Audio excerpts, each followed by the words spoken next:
So this is the part of the off season that we look at what we've got on the roster and who might be playing which positions, who will be starting, who will be backing up. So let's take a look at some of those. Wide receiver. We acquired Greg Jennings. Obviously, he's going to be a starter in the offseason through free agency. We got Jerome Simpson coming back for another year after having been injured for much of the year last year, and we'll see if he's got anything. They can give him another shot, and hopefully it was injury, and he, is a player, so we'll find out. Jarius Wright did some nice things when he had a chance last year. He's coming back, of course. Cordarrelle Patterson, first-round pick.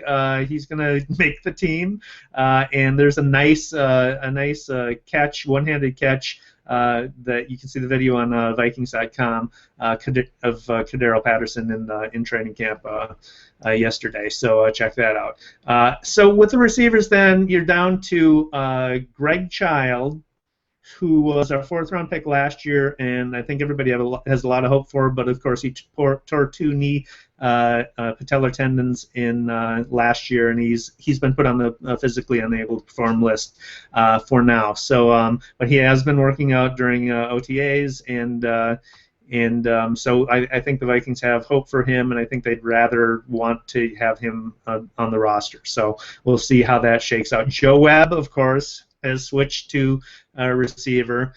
Brian Murphy of the Pioneer Press had a story with some quotes on Joe Webb's development in his new position. Christian Ponder said, I'm going to quote from Murphy's story, he's got some big hands. I think it's great because he understands from the quarterback position how routes should be run. He comes along so quickly. He's continuing to learn. He's definitely an athlete that can make some plays. So again, as I said before, it's with Webb switching to a new position after playing 2 years at quarterback and switching to receiver, which takes 3 years to learn how to play the position properly.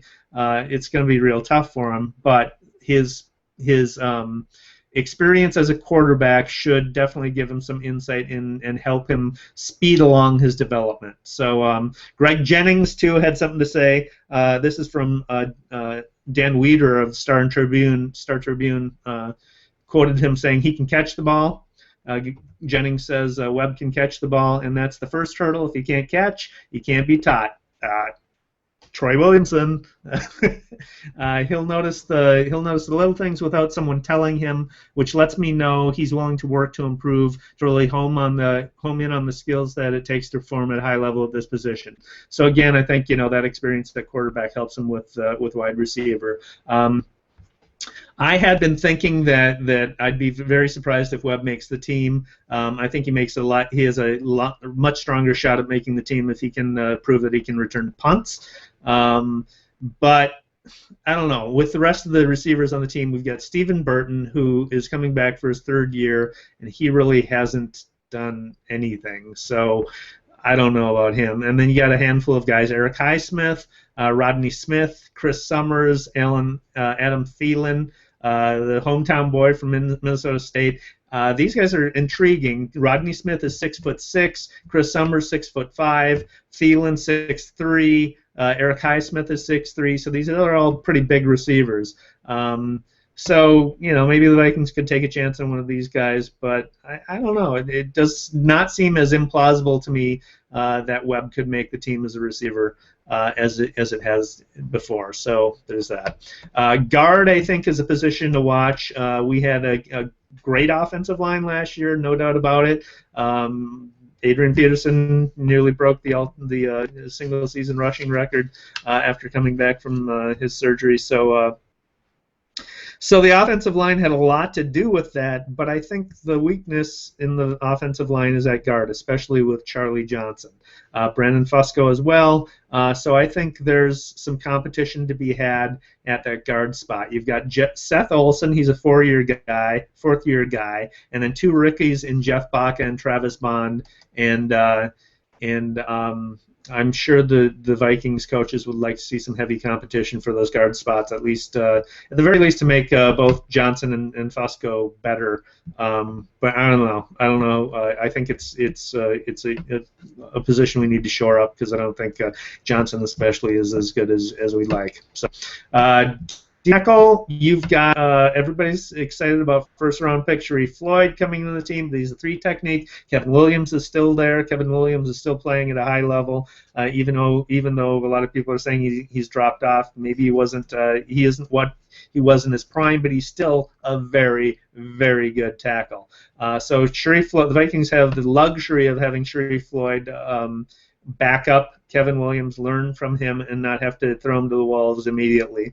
But then we've got on the nose tackle position, Latroy Guion and Fred Evans battling it out as they have been for that position in years past. Guion has had every opportunity. I just don't think he does a lot there. I think whenever Fred Evans has gotten in, he's outperformed Guion.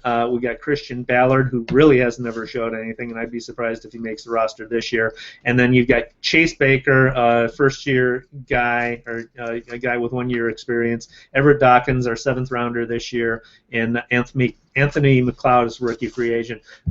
Everett Dawkins, a lot of people think he's a very good talent who maybe is a 2nd or 3rd round talent who went in the 7th round.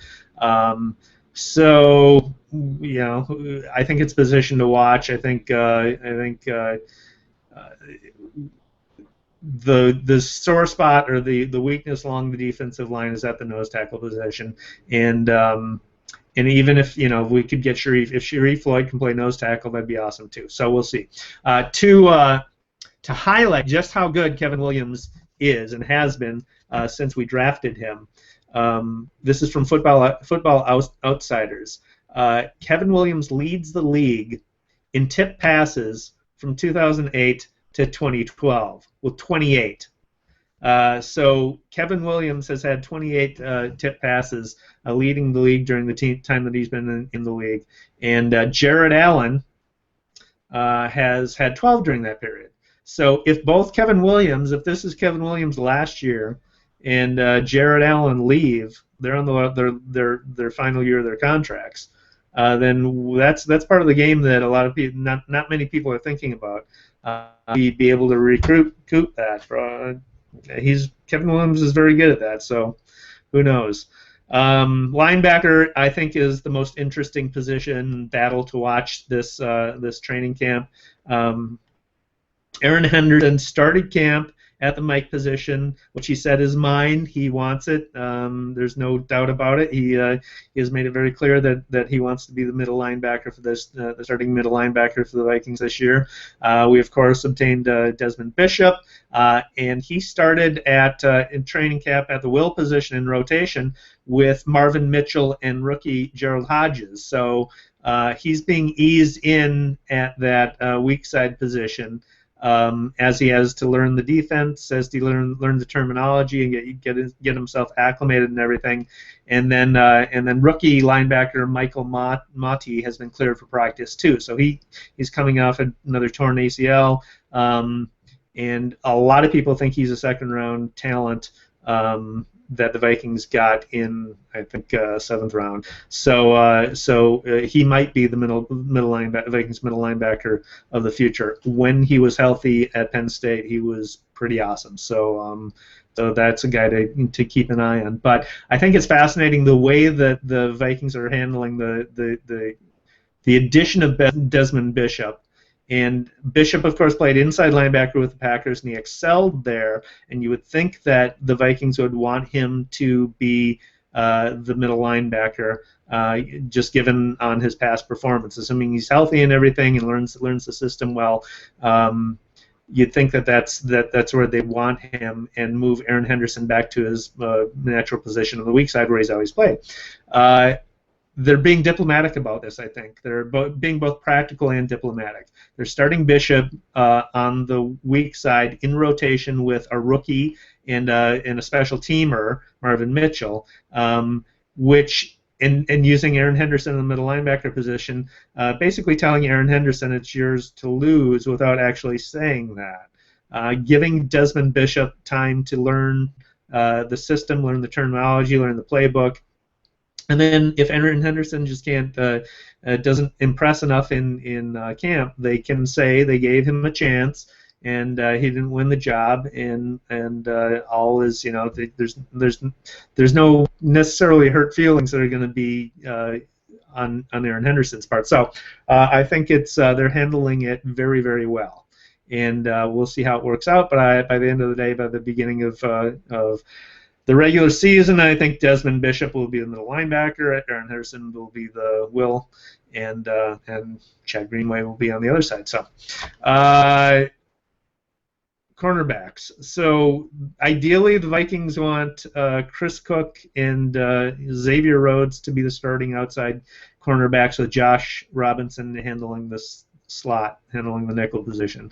Robinson, of course, struggled quite a bit in his rookie season. He's got a season under his belt, so one would hope that he improves. And I think that's probably where we're going to end up at the beginning of the season with those three as our starting corners. It's just I think with the addition of Bishop helps them a lot in dealing with the loss of Winfield at that nickel position. Robinson is not going to be Winfield. He's not going to be anywhere close to being Winfield. But if he's good enough, and we can cover some of what we lost with a better linebacking core, then maybe it's a wash. I doubt it's probably a wash. I'm sure we lost a lot by losing Winfield, but I think that's sort of where we want to end up. The question then is who else is at the corner position. A.J. Jefferson was often in position last year, but didn't make plays. So maybe another year under his belt, he can start making the plays that he didn't make, that he missed last year. He's got the size and everything, and he always seemed to be in position. So we'll see with that. Marcus Sherrills, I think, needs to win the punt returning job to stay on the roster. I think this is probably his last year, unless they don't find someone else to return punts. And then the other dark horse might be Bobby Felder, who's a 6 foot. He's got 1 year under his belt. He's 6'1", 200-pound corner. So he's got the size that you like. And then we also obtained Jacob Lacey, who has been hurt, but we obtained him. He's a 5-year vet. Got him in the offseason as well. So there will be some battles there for that 5th spot. Safety position. So Harrison has got his position wrapped up. The battle is between Raymond and Sanford, and perhaps I think the dark horse here is Robert Blanton. I think the Vikings know what they've got in Mistral Raymond. They know what they've got in Jamarcus Sanford. I think Jamarcus Sanford does not have the athletic talent the Vikings want at that position, but he's really hustled and earned his spot there. But I think they want a different type of player, and Robert Blanton, when he was put in, did a very impressive job. So I wouldn't be surprised if you see more of Robert Blanton in the future, and maybe as starting opposite Harrison. And then punt returner again. If it's not Marcus Sherrills, who is it? The Marcus Sherrills is not a sexy punt returner. He's not Devin Hester by any stretch, but he's got sure hands. He will catch the ball and he won't drop it. So that's ultimately the first thing you want of a punt returner. Joe Webb, can Joe Webb win it? Is Cordarrelle Patterson going to return punts? He hasn't returned many punts in college, so he probably doesn't have a lot of experience there. We did see Webb doing catching punts in OTAs. So we'll see with that too. Vikings Cam is back. The Vikings have Adrian Peterson have a camera hooked up to his helmet, so you can get the point of view of the man, Adrian Peterson, MV Peterson. So visit Vikings.com to check out that video. Pretty awesome to see that. I want to give some shout-outs before we wrap this. Kirby Aarons, thank you for watching the show. Kirby watches the show from a Navy destroyer based in Pearl Harbor. That is awesome. What I want to know is, Kirby, do you ever play football on the deck of a destroyer? Can you play football on the deck of a destroyer? That would be fun. Kirby was at last year's Pro Bowl, where Kyle Rudolph one MVP. So thank you so much for watching, and thank you so much more for your service to our nation. I appreciate it. And then I want to thank Martin Simpson, too, for +1ing all of the Vikings chat content on Google+. I appreciate that. Thanks for giving us the thumbs up on Google+.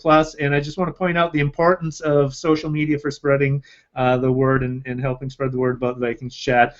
When you do that, when you like something on Facebook, some Vikings chat stuff on Facebook, when you share a video, you're helping build this audience and helping build us a community so we can all chat during Vikings game. So please do all that, and thank you for doing it. And Martin, again, thank you for sharing stuff, and thanks for watching. Appreciate it.